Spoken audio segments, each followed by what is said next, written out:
We're going to be looking at motion graphs, which would be position time graphs, and velocity time graphs for constant acceleration.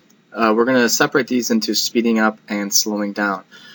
We used in class ramps, and in particular cars on a ramp. So we are going to look at cars when they're at the beginning and where they're at the end, and that could correspond to being pushed up the incline, which would obviously be slowing down as slow as it goes up the incline, or in this case speeding up as they are released from rest and then gain speed to have some ending speed at the end. I'm going to draw another ramp with this exact same motion. V0 at the top is going to be 0. And the V at the bottom is going to be pointed down the incline. The acceleration arrow is going to point along the incline, as we know. And the difference between these two is right now there is no difference. The difference between these could be direction. If I want the ending speed to have a negative direction, I would have to put a motion sensor, for instance, at the bottom. So as it approaches, the motion sensor is going in the negative direction, or it's subtracting position that it starts with over time. If I wanted this to have a positive speed at the end, I would put the motion sensor at the top. This would correspond to a positive acceleration then, because it's down, and this one will correspond to a negative acceleration because it's down, and that's now the negative direction. I'm going to create some axes here to look at them in the graphs. This top graph is going to have a position time graph, xt, and a velocity time graph, vt. I'm going to make the velocity time graph be able to go negative here. It's impossible for the position time to go negative because that would imply that we are behind the motion sensor in the negative positions. The motion sensor is always at a position of 0. So what we're going to do first when trying to convert this top diagram is to say, okay, where are we relative to the motion sensor? So we are going to start off far away from the motion sensor. So that would be some distance far away. The motion sensor again is at 0.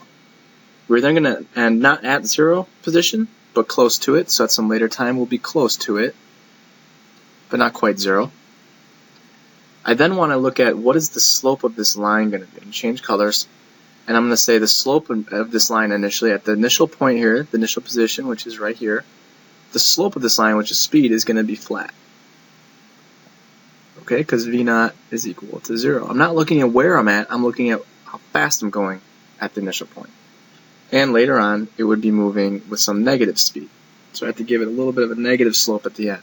I now can fill in the quadratic between these 2 points that must look like this. If I go to the velocity time graph, I'm going to again do the same thing, but now I don't have to worry about where I'm at, the position. I just have to worry about speed. Speed is 0, so I just plot that as a y-axis value. Initially that's 0. And then some negative value. So it's going to have some negative value at some later time. And that is going to be connected with a constant acceleration, constant slope. If I now go to the bottom diagram, do the same thing. I'm going to make some axes, position time, and velocity time, so that I can see if I notice a pattern here among these two, or a similarity. So now I'm going to do the same thing. Where am I at? Okay, so I start off actually pretty close to the motion sensor, which is at 0. And then I end up some distance kind of far away from it. So at some later time, I'm further away. I now look at what speed I'm going at, which is going to be flat, because V0 is 0. And like here, the ending speed was negative. This one will be positive instead, because it's a positive direction. So now I can see the quadratic that comes up here. Now these quadratics make sense as both being speeding up, or both depicting a speeding up motion, because they are going to be getting steeper. And we know that on position time graphs, speed is slope. Slope is speed, steeper is faster. It's just this one's getting steeper in the negative way, which means backwards, and this one's getting steeper in the positive way, which would mean forward. When I go to the velocity graph, it again would start at 0, just like the other one. Because you're going to end up with a positive speed, it would have this shape. These make sense because as time goes on,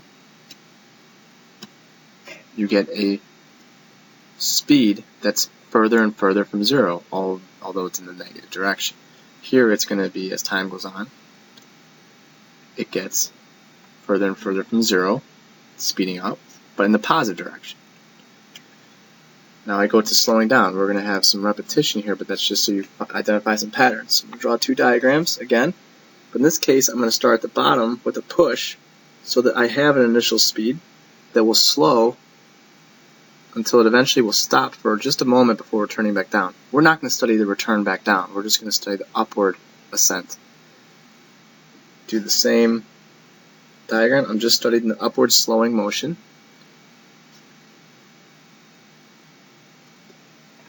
And if I put the diagram, motion sensor in the diagram to be in the bottom, on the top, it'll be switching direction. Here, this is going to have a positive because the motion sensor thinks this up is positive. Here, because now it's going toward it, it will be negative. We'll put the accelerations in. Acceleration was always down the incline. You notice in all these diagrams, acceleration is down the incline.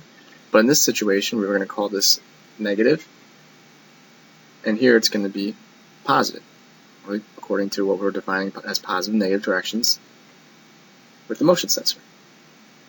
Motion sensor thinks it's always going facing positive. So now we'll make our axes. I'm going to do all four really quick. So on these axes, I'm going to start with the top one, and I need to do position. This is a position graph, so my position is going to be a little bit away from the motion sensor. And just so you know, if you don't know the position, here I know it because I have a motion sensor. I can get an idea of where it's at based on the motion sensor. If you don't know where the position is, you can always just start at 0. That's usually an accepted way to do this, okay, if you don't know the position. And so then what we're going to do is end up far away. So some later time we're going to end up further away. Now I look at the speed. I'm going to use red here for this. The speed initially is going to be positive, so that means this is going to have initially a positive slope. Positive V0. Okay, and it's going to end up with 0 slope because the ending speed is 0. So now I can see the quadratic that must work for this would be something like that. Okay, I'm going to go now to the velocity time. This is even easier because it's just positive speed and then a 0 speed. So some positive speed, positive V0, and then 0. And that's going to have an acceleration that would be negative. Makes sense, negative. Now if I look at this graph, the position time, same thing. Okay, it looks like I'm going to start a little bit away from the motion sensor, so I'm going to start up here initially, and I'm going to end up a little bit closer at a later time. Going back to red. Starts up with a negative speed, so it's going to have a downward slope because my initial velocity is negative, and then it's going to end up flat because my ending speed is 0. So this must have a quadratic that looks something like that. So what do these have in common? They both are starting out sloped and they're getting less steep. They're flattening out, less steep flattening out. Although this one is starting out positive and flattening out, this one's starting out negative and flattening out. They're both flattening out. Less slope, less speed. So that would be slowing down. On this one, we have a negative speed, now on a velocity time graph, which then will go to 0 speed. And we can see that in both of these cases, this is linear, both of these cases, velocity time graphs, you have some speed that's not 0. You're starting with a negative speed here, positive speed up here. And we're going to end up getting closer to 0, right? As time goes on, we're going to get closer and closer to 0. Closer and closer to 0. And that would be slowing down. Get this. Now going on to the back, let's kind of summarize some of these things. This is not the right date. I'm going to give you a velocity time, and let's go to position time as an example. Okay, so I'm going to have you copy down this example here. Okay, so we're going to be given this velocity time graph. I'd like to sketch this position time graph.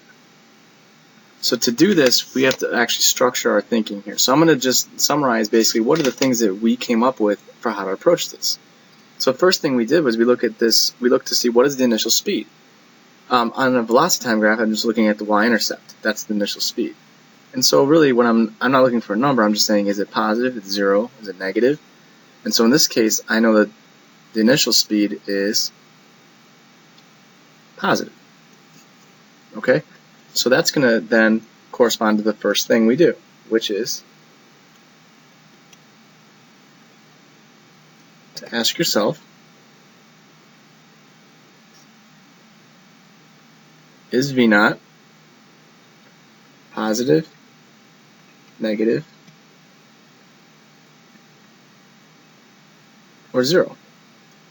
We determined that it was positive, which means that where do I start? I'm just going to start 0 because I don't know where else to start. Then at that initial point, the slope of this must be positive, which corresponds to our positive initial velocity. We then look to the ending. I'm going to switch colors, and we say, hey, the ending speed, v, is equal to 0. So again, for the second step, what we're asking ourselves is, all right, what is the ending speed? Or really what we're going to say is v, the ending speed, positive, negative, or 0? And we're going to then capture that with the graph that we're trying to create. So at some later time, it looks like we're going forward, so we're going to end up further away from the 0 position at a later time. So I'll just put a dot out here. The slope, however, is going to be 0. So that would be flat because the speed is 0. That's going to tell me my quadratic is then going to have this sort of shape. Now I'm switching colors.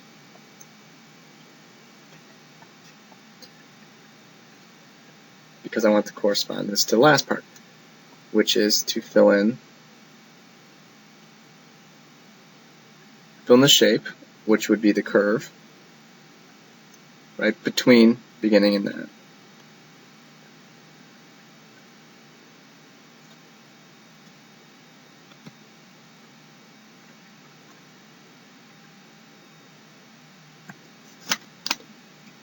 And if you look at some of these examples down here, I start off with, I'm going to use blue here. This is going to be a negative initial speed, blue. Negative initial speed. So I'm going to then go to a position that I don't really know where to start, but I know it's going to be negative, so it's going to be downward sloping. And then my ending speed is going to be 0. So that means at some later point it's going to be 0. And I can fill that in to look like that. In example 2, it looks like we have two parts of this motion. Oh boy. I am scared. Okay, but this one's a position time. So I ask myself the same thing. The initial velocity is the slope, which is going to be positive. This middle point, it's 0. And at this ending point, it's positive again. So that means at each of these points, velocity is going to be a positive value. Then it's 0. And then it's positive again.